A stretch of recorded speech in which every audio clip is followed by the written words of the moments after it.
Oh God. Hey guys. Oh! I got a stack of records here that I found at the thrift store. Can you believe it? Stay tuned, we'll find out what we got.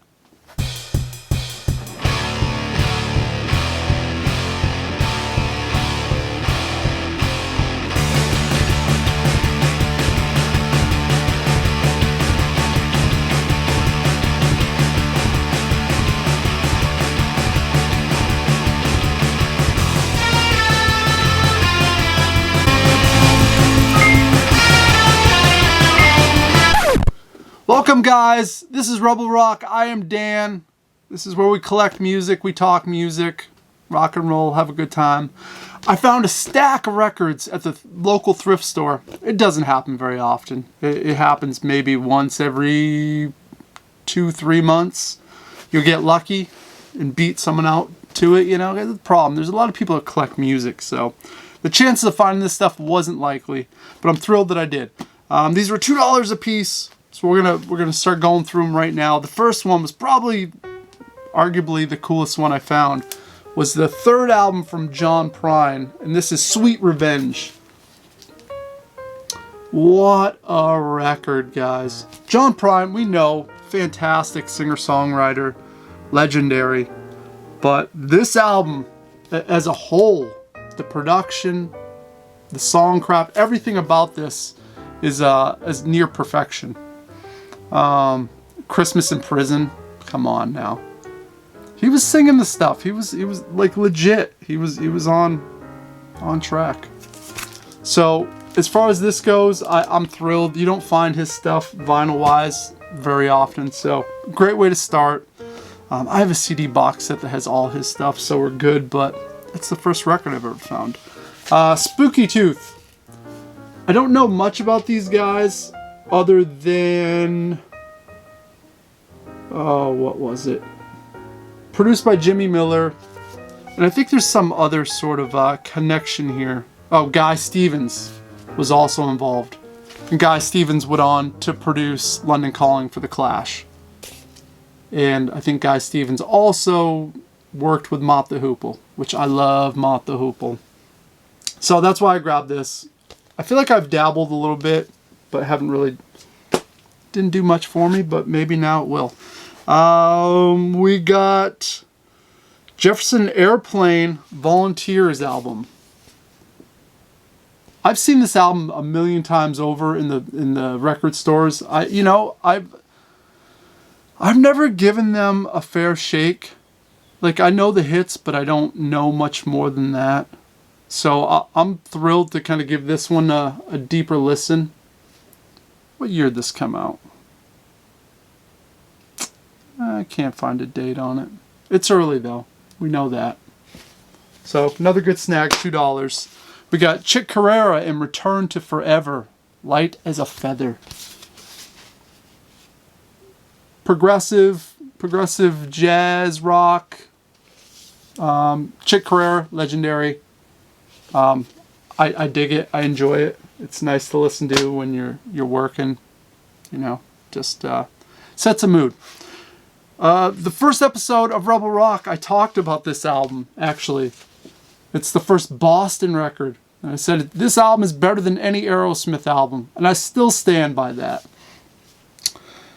It's perfection, really. Like a perfect 70s rock and roll record right here. And the fact that Tom Schultz was pretty much recording everything in his basement himself and putting the whole project together, and all these record labels passed on him. He made a huge mistake, because this has sold obviously millions, and I'm so happy to have it on vinyl now.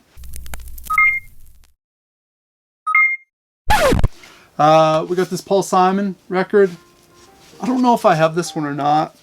I mean, the big song on here is me and Julio, Down by the Schoolyard. I like Paul Simon, I really do. We got this Elvin Jones, fantastic jazz drummer.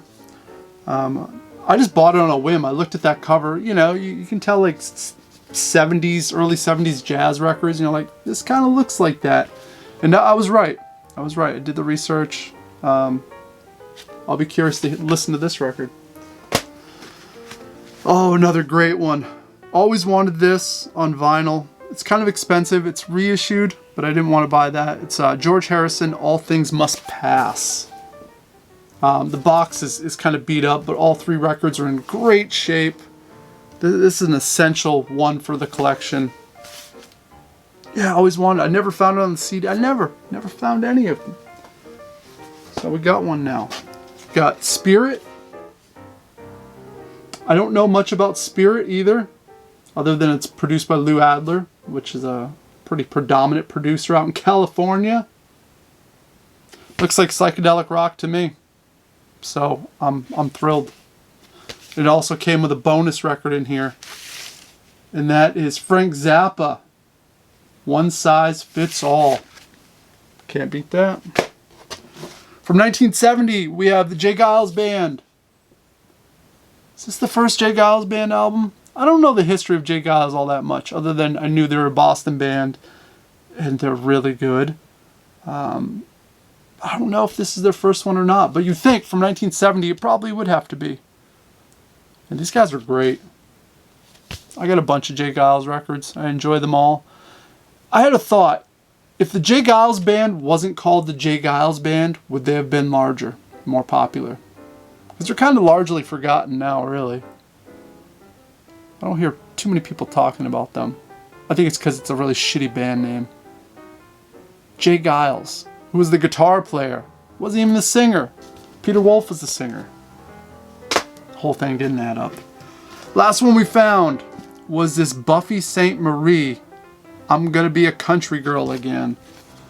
Canadian artist, singer-songwriter, activist. She's still out there being an activist, which is great. She's gotta be pretty old now. Late 70s? She's still together though. I heard her in an interview not long ago. Some really thoughtful, nice things. So, I actually spun this. It's a fun listen. Is it essential? I don't think so. I think the album before this is the one I'm still looking for. It's a little more protesty. I guess in that Joan Baez kind of thing. I don't know. I like it. I like it. It's cool. It's a good one for the collection. So that's what I found at the thrift this week. That was nice. You don't always find records at the thrift. Let me know if you found any records at the thrift. And until next week, guys, you do what you do, and toodaloo.